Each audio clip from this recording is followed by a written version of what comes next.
¿Por qué a ti, Francisco? ¿Por qué a ti?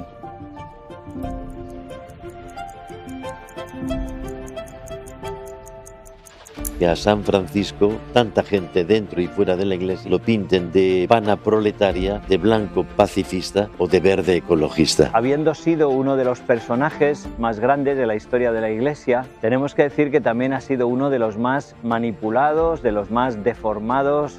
Han intentado hacer uso de la figura de Francisco muchas ideologías, movimientos políticos, etc. ¿Por qué a ti, Francisco? ¿Por qué a ti? Con esta pregunta quemante, Maseo de Mariñano, uno de los primeros compañeros de San Francisco, se asombraba de la fascinación que estaba suscitando la figura de su maestro. Y él le decía: mira, no eres especialmente inteligente, no eres noble, no tienes una belleza especial, ¿no? ¿Por qué te siguen a ti? ¿Por qué todos quieren estar contigo? ¿Por qué todos desean escucharte? En este documental vamos a intentar llegar a quién fue realmente San Francisco de Asís.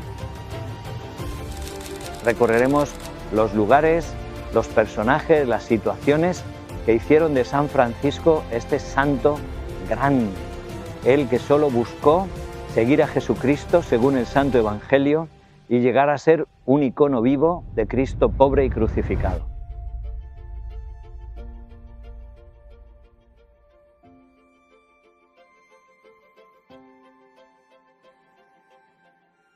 Altísimo, omnipotente, buen Señor, tuyas son las alabanzas, la gloria y el honor y toda bendición. San Francisco nace a finales del siglo XII, en 181 o 1182, ahí disputan los historiadores, y es un momento en el que las ciudades del centro norte de Italia están despertando al comercio, está generándose una pequeña burguesía que establece lazos comerciales sobre todo con Francia y que se ve envuelta en las dificultades del momento de las áreas de influencia pontificias e imperiales y que hace que esas ciudades tengan siempre un poquito de inestabilidad. En esta iglesia que se encuentra a mi espalda, que se conoce como Chiesa Nuova o Chiesa di San Francesco Piccolino, su casa se encuentra debajo de la iglesia. Nació San Francisco. Francisco es hijo de uno de los grandes comerciantes de la ciudad de Asís, Pedro Bernardone. Un próspero comerciante en telas. Su madre fue Doña Pica. Cuando nació fue bautizado en la Catedral de San Rufino y le pusieron por nombre Juan, Giovanni, pero fue conocido como Francesco, el francés, porque nació durante un viaje de su padre a Francia y por la afición que su padre sentía por este país. Como hijo suyo recibe la educación cristiana del momento. Su padre tenía grandes proyectos, grandes planes sobre su hijo primogénito. Él era un hombre espabilado, se le daban bien los negocios, pero no tenía interés ni por continuar los negocios de su padre ni por los estudios. Cuentan las crónicas que le gustaba pasárselo bien, sin grandes excesos, que era reconocido por su carácter expansivo, por su capacidad de cantar y, en definitiva, por tomarse la vida de un modo razonablemente frívolo y muy empeñado en ideales románticos de tipo caballeresco y de viajar y de conocer mundo. A ti solo, Altísimo, corresponden, y ningún hombre es digno de mencionarte. Alabado seas, mi Señor, con todas tus criaturas, especialmente Meser Hermano Sol, el cual es día y nos iluminas por él, y es bello y radiante con gran esplendor. De ti, Altísimo, lleva significación. A Francisco le tocó vivir tiempos difíciles. Cuando él tenía unos 20 años, 1201, se declaró la guerra entre Asís y Perusa. Él se sintió llamado a combatir por su ciudad, pero la victoria favoreció a Perusa, con lo cual muchos caballeros de Asís fueron hechos prisioneros, entre ellos Francisco. San Francisco, cuando acaba esa especie de noviciado en la cárcel de Perugia, que le duró algo más de un año, salió de aquel, y sus padres pagaron el rescate para dejar aquel confinamiento, y él tenía muy claro qué es lo que no quería ya seguir haciendo. No quería ser caballero, no quería ir a la guerra, no quería heredar el favorecido negocio boyante de telas de su padre Pietro Bernardone. Vuelve a su casa, descansa, y en 1205 nuevamente surge pues ese afán bélico, ¿no? Gualterio de Brienne, que es el capitán del ejército papal, está consiguiendo victorias en contra del emperador. Y muchos caballeros, entre ellos también Francisco, se siente llamado a unirse al ejército papal para colaborar en esas victorias. Consigue unas buenas ropas de guerrero, un buen caballo, incluso un escudero, y se dirige para unirse a las tropas de Gualterio de Brienne. En el camino, Francisco encontró un caballero pobre, aunque se veía de una cierta dignidad y nobleza, y muy generosamente le entregó sus vestidos, esos vestidos que él acababa de conseguir. Cuando llega a Spoleto va a tener un sueño. Por una parte, él va a ver un gran palacio y las armas marcadas con la cruz. Entonces él en el sueño recibe y pregunta, ¿no?, ¿para quién serán esas armas? Y el Señor le dice que serán para él y para sus compañeros. Él al comienzo interpreta esto como si fuera una promesa de victorias humanas, pero poco a poco él entiende que no es ese el camino. Y al llegar a Spoleto tiene un sueño y el Señor le dice: Francisco, ¿quién te puede ayudar más? ¿El rico o el pobre? ¿El señor o el siervo? Por supuesto, el señor y el rico. ¿Por qué entonces estás sirviendo a un hombre pobre y sirves al siervo en vez de al señor? Señor, ¿qué quieres que haga? Vuelve a tu ciudad y allí se te dirá lo que tienes que hacer. Después de sus aventuras guerreras, Francisco vuelve a Asís. Parece que vuelve a su vida normal, pero ya no es lo mismo. Hay algo que ha cambiado profundamente en su corazón. Y aunque sus amigos le buscan y le proclaman el rey de la fiesta, porque saben que de esa manera él cubrirá los gastos, hay algo en él que ya no es igual. Aunque ellos salen por las calles a cantar como solían hacer, Francisco se queda muchas veces en silencio, como recogido, absorto en sí mismo, y sus amigos se burlan de él. ¿Pero qué te pasa? Parece que estás enamorado, ¿es que piensas casarte? Y Francisco le dice: pues tenéis razón, decís verdad, porque estoy pensando en desposar a una dama tan noble, rica y hermosa como vosotros no habéis conocido nunca. Él está pensando en la dama pobreza. Y en esos momentos de oración, él siente como una necesidad mayor de recogimiento, de silencio. Y en esa oración el Señor le dice: Francisco, lo que hasta ahora has buscado como un hombre mundano, esas dulzuras, esas honras humanas, a partir de ahora te será amargo. Y lo que antes te resultaba amargo, doloroso, desagradable, ahora será para ti dulzura y gusto. En el proceso de conversión de San Francisco hay un momento que fue decisivo. En una de las tardes que salió a pasear a caballo, tuvo un encuentro con un leproso. En ese momento él sentía pues una repugnancia grande, ¿no?, de tratar con estos enfermos, pero haciéndose violencia, bajó del caballo y le dio un beso. Y ese momento fue una victoria sobre su hombre viejo. A partir de ese momento él empezó a experimentar más fuertemente lo que el Señor le había dicho, de que todo lo que antes le resultaba amargo, ahora le resultaría dulce. Y ese momento fue un cambio y el comienzo de un camino de crecimiento en la vida interior y en la santidad.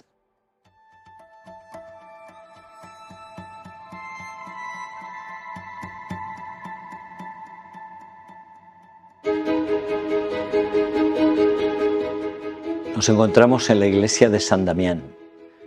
En su proceso de conversión, Francisco salió un día a dar un paseo por los alrededores de la ciudad y mientras oraba sintió como que una voz le invitaba a entrar en esta iglesia que se encontraba abandonada y medio derruida. Y cuando entró se encontró con la figura impresionante de este crucifijo bizantino y sintió en su corazón que le hablaba y por 3 veces le decía: Francisco, repara mi iglesia que amenaza ruina. Él lo entendió en un sentido material e inmediatamente fue a buscar algunas telas de la tienda de su padre y su propio caballo y los vendió y consiguió una buena suma. Volvió para entregarlo al sacerdote que regía esta iglesia y aunque el sacerdote no quiso aceptar el dinero, sí admitió que Francisco se quedara por un tiempo a vivir con él. Y Francisco, sin darle más importancia, cogió la bolsa donde tenía el dinero y la arrojó a una de las ventanas altas de la iglesia, dejándola ahí. En este lugar, en su casa, cuando su padre descubrió El cambio de vida que se estaba produciendo en Francisco cuando él había estado en San Damiano, lo trajo aquí, le dio una paliza y lo encerró en una especie de celda de su propia casa, ¿no? Menos mal que su madre, doña Pica, se apiadó de él, más compasiva y como adivinando que era Dios mismo el que estaba moviendo el corazón de su hijo para dar esos pasos. Y en cuanto su padre estuvo ausente, ella le liberó y Francisco huyó de la casa paterna para esconderse. Estamos a la puerta del Palacio Episcopal auténtico, ante el cual San Francisco se despojó de sus vestidos. Su padre, Pietro Bernardone, no estaba de acuerdo para nada con el estilo de vida que estaba llevando Francisco y con el derroche que estaba haciendo de su dinero. Entonces, indignado por los pasos que estaba tomando su hijo, pidió que le devolviese todo su dinero. Entonces le denunció ante el obispo Guido. El obispo habló con Francisco para convencerle de que era mejor de que devolviera todo lo que pudiera a su padre. Y él, recopilando el poco dinero que quedaba en San Damiano, en el juicio ante el obispo Guido, delante del pueblo, se despojó de sus vestidos y dijo: hasta ahora he llamado Padre mío a Pietro Bernardone. De hoy en adelante solo llamaré Padre mío a Dios y podré rezar diciendo: Padre nuestro que estás en el cielo.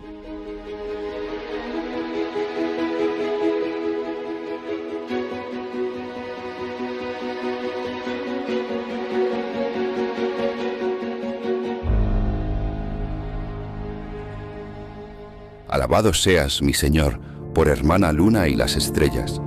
En el cielo las has formado, claras, preciosas y bellas. Alabado seas, mi Señor, por hermano viento, y por aire, y nublo, y sereno, y todo tiempo, por el cual a tus criaturas das sustento.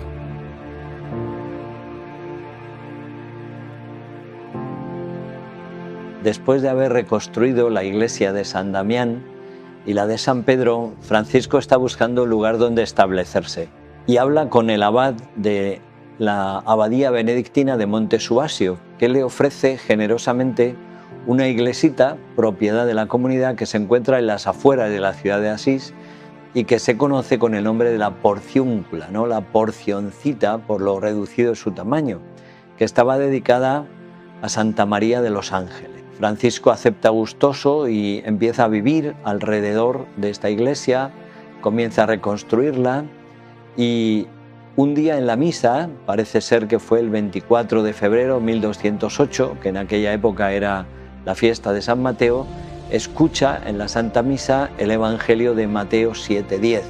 No llevéis dos túnicas, no llevéis provisiones para el camino, no llevéis bastón. Y al escuchar aquellas palabras, Francisco se siente llamado por Dios a esa vida apostólica, ¿no? A imitar lo que los apóstoles habían vivido. Y exclama en su corazón: esto es lo que yo deseo, esto es lo que yo quiero vivir, esto es lo que anhela mi corazón, ¿no? Y a partir de ahí se siente como guiado por Dios, para comenzar el camino que el Señor le marca.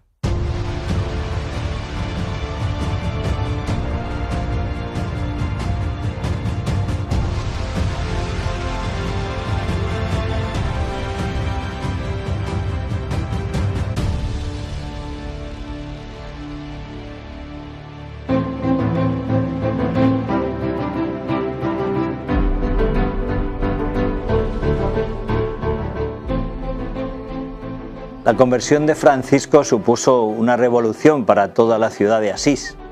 Unos le tenían por loco, otros pensaban que era un santo, pero a nadie le dejaba indiferente su vida. Esa manera tan radical de vivir la pobreza, la entrega a Jesucristo, suscitó en algunos un deseo muy intenso de conocerle más de cerca.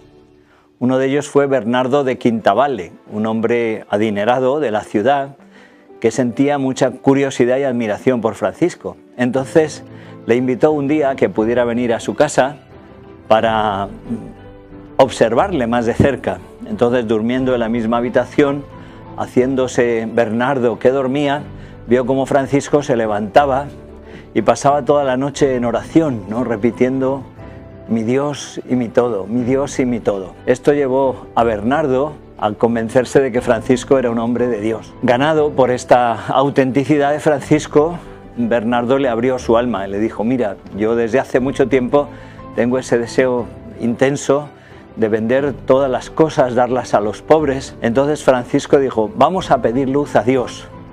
En ese momento se unió con ellos Pedro Catani, y los tres fueron a la catedral de San Rufino y abrieron las Escrituras 3 veces, ¿no?, como una manera de invocar la luz de la Trinidad.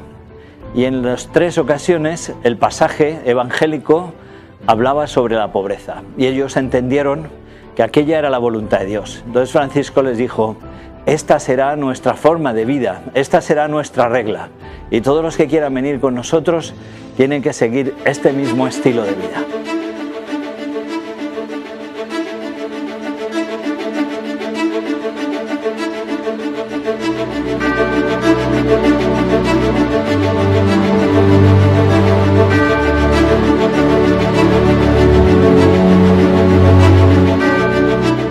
La fundación por parte de San Francisco de la Primera Orden fue un proceso muy trabajoso. En un primer momento él y sus seguidores iniciales se dan una regla compuesta por San Francisco que es prácticamente fragmentos del Evangelio. En 1207 Francisco había ya reunido a su alrededor un primer grupo de discípulos. Buscando la aprobación del Santo Padre, viene a Roma. Estamos ahora delante de la Basílica de San Juan de Letrán, donde el Papa residía en aquel tiempo. Gracias a un cardenal amigo logran que les reciba el Papa Inocencio III. Cardenal Juan de San Pablo, un hombre profundamente culto, muy espiritual. Que, igual que los cardenales que estaban delante, dicen: bueno, esto es muy bonito, pero imposible. Y valora esa naciente experiencia, ve en ella la mano de Dios. Y cuando se discute en el Consejo de Cardenales sobre esta nueva forma de vida, algunos se muestran contrarios diciendo que es una regla muy exigente. Y este cardenal Juan de San Pablo defiende a Francisco y los suyos diciendo que... Si decimos que esto es imposible, estamos diciendo que es imposible vivir el Evangelio. Entonces, también en esos días, el Papa Inocencio III tiene un sueño en donde ve que la iglesia de San Juan de Letrán se está derrumbando y que un pequeño frailecillo, un hombre muy sencillo, está sosteniendo con sus hombros la iglesia para que no se derrumbe. El Papa entiende que aquel hombre es Francisco y comprende que tiene una misión providencial en ese momento de la iglesia. Por eso después, cuando se encuentra con Francisco y sus primeros compañeros, los acoge con mucho cariño. Con lo cual, el Papa Inocencio III, sin aprobar explícitamente la regla, les da permiso para predicar y seguir la forma de vida que están viviendo. Claro, la forma de vida de San Francisco es, siguiendo los pasajes del Evangelio donde se habla de las instrucciones a los apóstoles, es ir predicando la palabra de Dios de modo itinerante y con un estilo de vida absolutamente pobre. Bueno, yo creo que es fácil hacerse cargo que un estilo de vida así no facilita la organización. Y sin embargo, lo que facilitó de modo sorprendente es tener un montón de discípulos. Alabado seas, mi Señor, por hermana agua, la cual es muy útil y humilde y preciosa y casta. Alabado seas, mi Señor, por hermano fuego, por el cual nos alumbra la noche, y él es bello y jocundo y robusto y fuerte. Alabado seas, mi Señor, por hermana nuestra madre tierra, la cual nos sustenta y gobierna, y produce diversos frutos, con coloridas flores y hierba. Una de las características fundamentales de la espiritualidad franciscana es la pobreza. Mirando a Jesucristo pobre y crucificado, él quiere vivir pobremente su camino. No obstante, él no habla prácticamente nada de la pobreza. En la regla alguna referencia a que los hermanos menores no se apropien de casas ni de iglesias. La pobreza franciscana, yo de hecho cuando hice mi profesión, en mis votos, no he hecho voto de pobreza. Espero que esto no escandalice, que los franciscanos no hacemos voto de pobreza, paradójicamente. Hacemos otro tipo de voto, que es el voto del sine proprio, del sin propio, de la no apropiación. veía que la avaricia, el ansia de poseer, era lo que tocaba y lo que dañaba el corazón de los hombres, ¿no? El comienzo de toda maldad. Entonces, en el desposeimiento de todo, en esa pobreza más absoluta, pues él veía esa libertad, ese acercamiento a Jesucristo y ese dejar los bienes de la tierra para poder seguir con mayor fidelidad al Maestro. Porque el que tiene propiedades, dice Francisco, necesitará armas para defenderlas. Para sí mismo quería, y para los suyos, quería una pobreza total. Cuando se trataba de la Eucaristía, él ponía siempre un énfasis muy grande en que la Eucaristía fuera muy cuidada.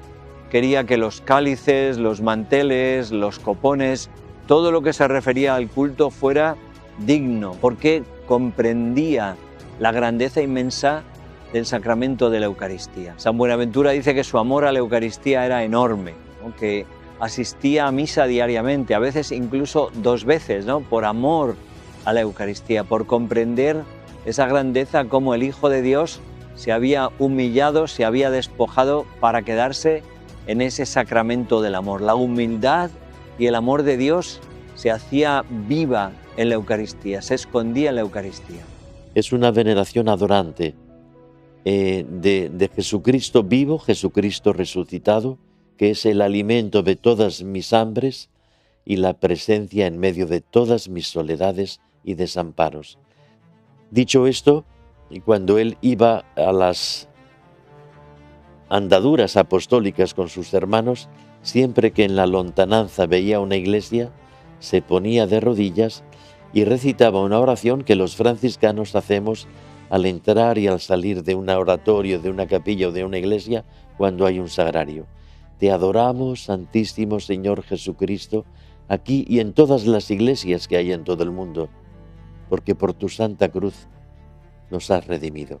Ese amor a la Eucaristía le llevaba a amar a los sacerdotes. En aquella época muchos sacerdotes vivían de una manera desordenada. Poner a San Francisco de su parte y le mostraron, mira, ahí viene un sacerdote que es público, ¿no? Vive en concubinato, vive mal, es un sacerdote indigno. Y San Francisco se fue hacia él, se arrodilló y le besó las manos. Y veneraba al sacerdote y les decía, mirad, aunque sus manos estuvieran manchadas, a través de él recibimos lo más grande que hay en la tierra, ¿no? El Hijo de Dios hecho carne que se ha quedado con nosotros en la Eucaristía. Por eso él siempre veneraba y pedía que se respetara y que se rezara por los sacerdotes.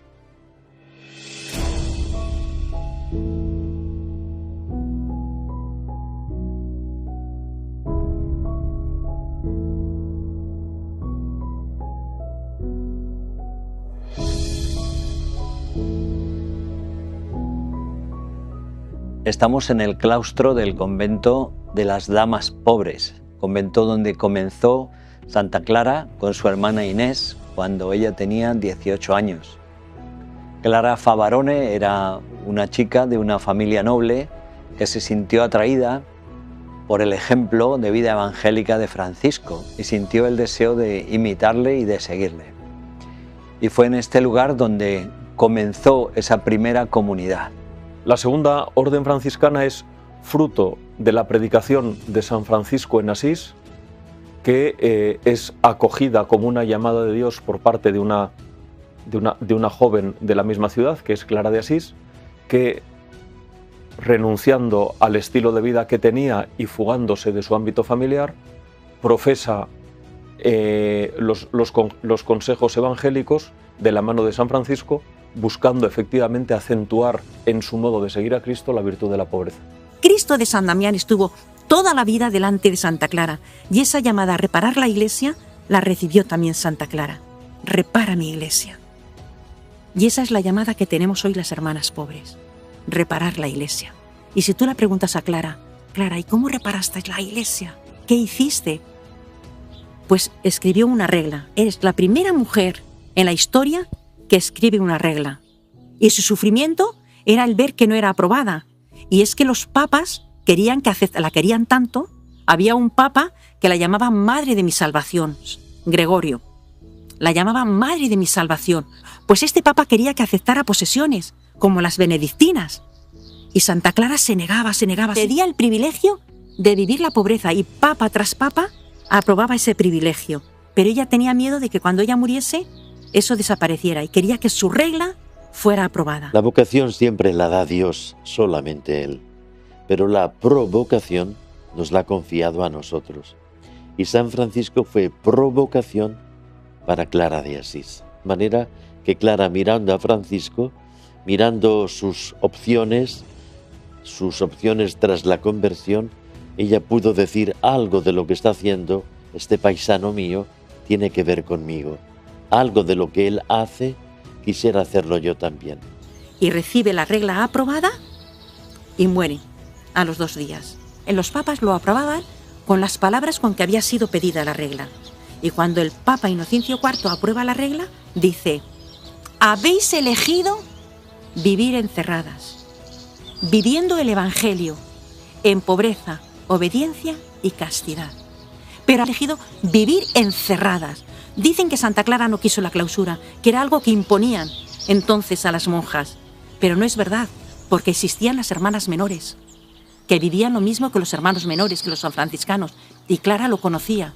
El verdadero amigo espiritual no es el que eclipsa, no es el que sustituye, sino el que provoca y canaliza el encuentro con Dios.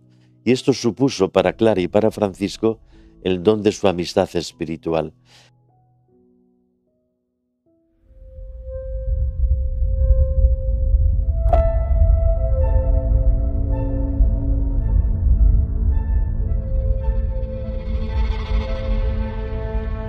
El amor de Dios ha crecido tanto en el corazón de Francisco que su deseo es que todos los hombres conozcan el amor de Dios. Por eso se siente impulsado a ir a evangelizar a los musulmanes.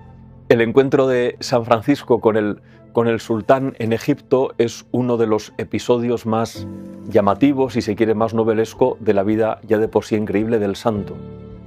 Se encuadra en el contexto de las cruzadas y en el concreto de unas cruzadas en las que ya, junto al empeño religioso de recuperar la Tierra Santa para los cristianos, se mezclaban muchas cuestiones políticas. Con 12 compañeros se embarca en Ancona y la nave les lleva hasta Damieta. Al llegar allí, la ciudad está sitiada por los cruzados, que están a punto de entablar batalla. Deseando ver al sultán para intentar convertir con él a todo su pueblo, se dirige directamente a él, intentando cruzar las líneas. Los soldados le llevan delante del sultán, Melek el Camel, que al ver a Francisco ve que no es un hombre como los demás, ¿no? Su simplicidad, la profundidad de su fe le impresionan y le escuchan, pero no está dispuesto a convertirse. Entonces Francisco le propone una prueba tremenda, ¿no? Que enciendan fuego y él caminará sobre las brasas y los sacerdotes musulmanes caminarán también, y aquel que no se queme pues es el que tiene la religión verdadera. Por supuesto, el sultán rechazó aquello, pero le hizo como un signo de amistad, le regaló a Francisco un cuerno que todavía se conserva en Asís. Lo que ofrece San Francisco de Asís es un sencillo intento de presentar la verdad de Jesucristo ante el sultán, convencido de que la fuerza del Evangelio, cuando es presentado por una persona que se ve a la legua que lo vive, puede tener mucha más eficacia que los cálculos políticos o militares. Desde Egipto intenta pasar por los santos lugares, pero no será posible. Recibe una carta que le pide que regrese urgentemente a Asís, ¿no? Los problemas en la orden están comenzando y él retorna a Italia desanimado, preocupado.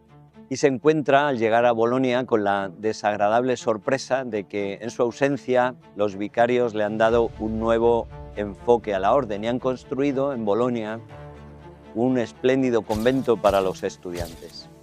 Él considera aquello como una auténtica traición, llama al guardián del convento y manda a todos salir y abandonar aquel edificio, incluso a los enfermos.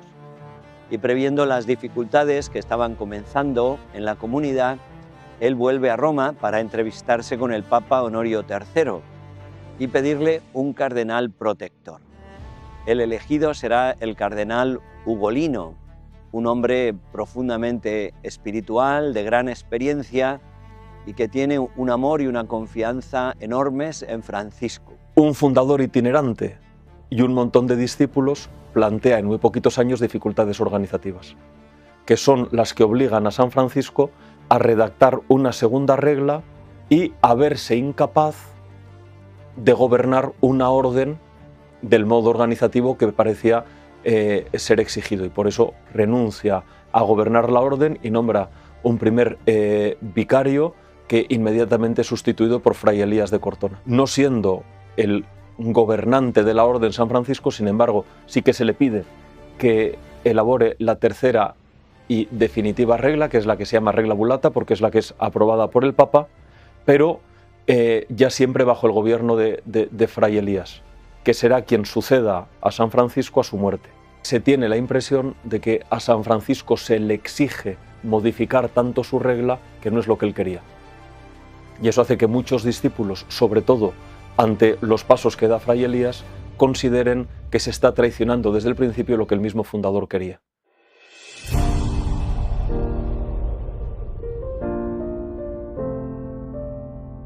Alabado seas, mi Señor, por aquellos que perdonan por tu amor y soportan enfermedad y tribulación.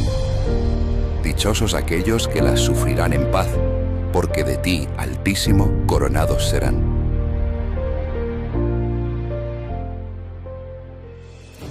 Nos encontramos en el santuario de la Verna, conocido en español como el Monte Alverna. Fue un lugar muy especial en la vida de San Francisco de Asís. Y San Francisco de Asís, después de haber vivido dificultades con los comienzos de su orden, de su comunidad, ciertas diferencias de criterios, donde algunos se resistían a abrazar la pobreza radical que San Francisco quería para sus frailes. Entonces, en el año 1224, alrededor de la fiesta de la Asunción de la Virgen, el 15 de agosto, él decidió venir a este lugar para pasar aquí una cuaresma, ¿no? 40 días de oración y de ayuno hasta la fiesta de San Miguel Arcángel, el 29 de septiembre. Monte de la Verna, en donde tanto amó y contempló al crucificado, que luego será resucitado, que quedan plasmadas en sus manos, en sus pies y en su costado las mismas llagas, los estigmas de San Francisco, como una identificación que tiene este regalo que Dios le hace, es decir, tú tanto has contemplado, has amado mi pasión, que las señales, los signos de mi pasión quedan en tu cuerpo grabadas. Este es uno de los lugares donde San Francisco se retiraba a orar en el eremitorio de la Verna, ¿no? Se trata de una cueva natural, medio de estas rocas inmensas, donde hay una piedra que él utilizaba como cama, como lecho. Entonces lo llaman como la primera celda de San Francisco. Él, durante este tiempo de oración solitaria, había hecho un acuerdo con el hermano León, de tal manera que antes de acercarse, el hermano León tenía que decir: Señor, ábreme los labios. Y si San Francisco respondía, el hermano León se acercaba. Si no respondía, es que estaba en oración, quizá fuera de sí, y entonces el hermano León respetaba esa soledad y esa intimidad y esperaba para volver más tarde. Y Francisco vive la cruz como la consecuencia del amor. La imitación del amor de Cristo inevitablemente le lleva a imitar la cruz del Señor. Estamos en la capilla de los estigmas de la Verna.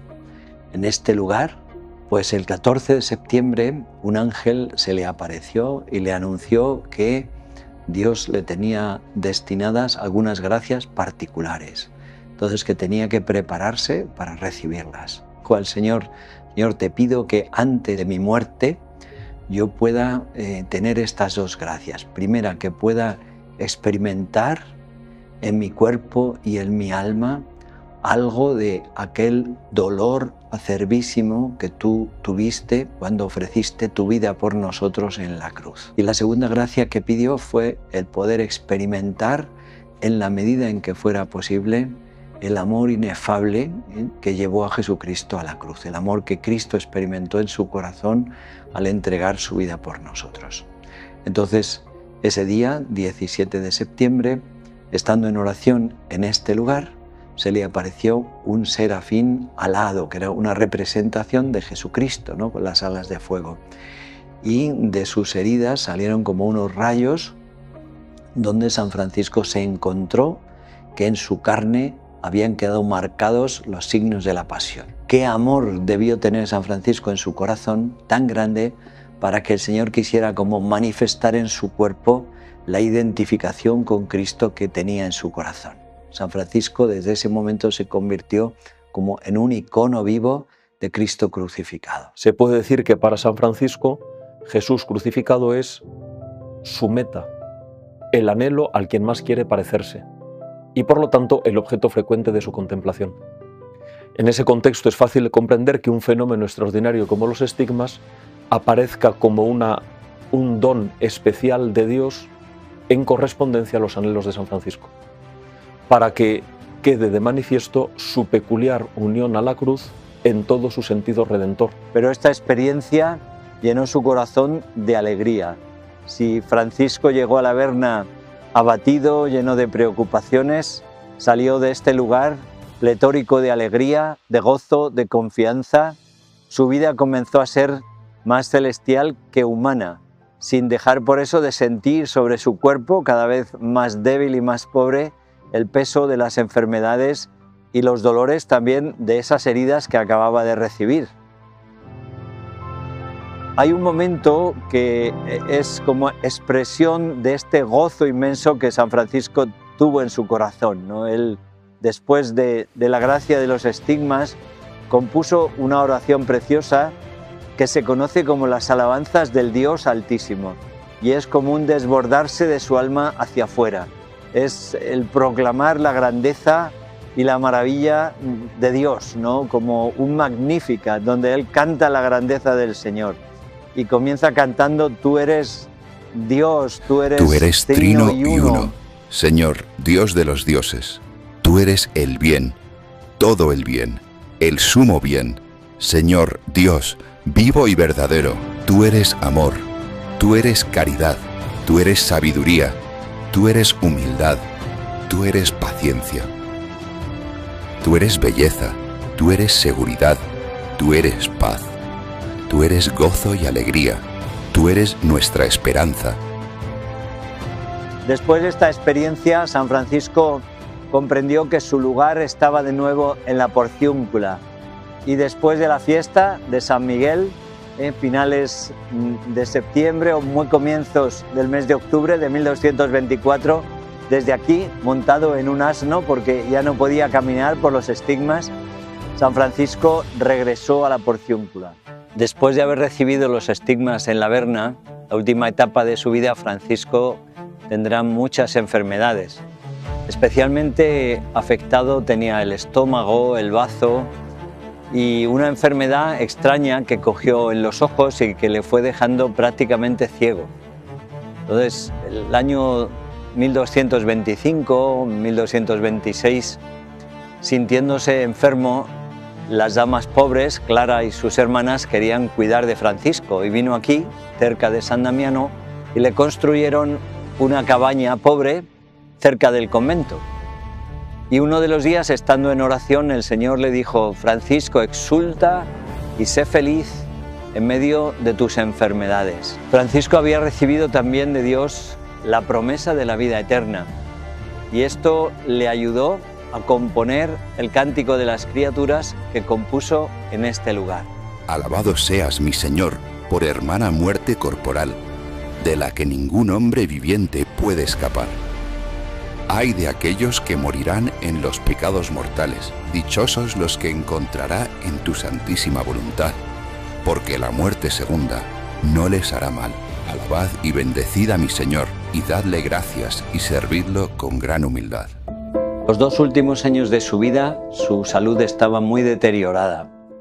Él, a modo de testamento, les dejó como 3 ideas a sus hermanos, como una bendición, ¿no? Que se amaran siempre, sinceramente en el Señor, que amaran y guardaran la santa pobreza y que fueran siempre fieles y sumisos a la Santa Iglesia. Viendo que su salud estaba muy delicada, que tenía una hidropesía muy fuerte, que le había hinchado el vientre, las piernas, los pies, pues deciden trasladarle a la Porciúncula, a este lugar, ¿no? Porque saben que el deseo más grande, el último deseo de Francisco es morir en la Porciúncula.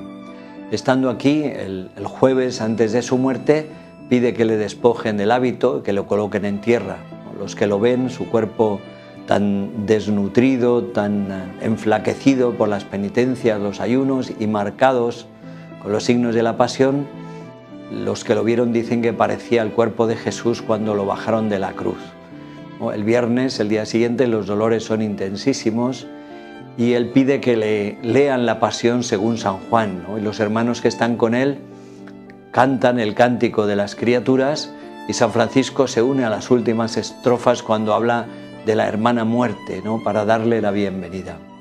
Y el día 3, sábado, el 3 de octubre de 1226, al atardecer, Francisco se está apagando, ¿no? Con una voz potente para su estado, reza el Salmo 141. A voz en grito clamo al Señor, a voz en grito suplico al Señor.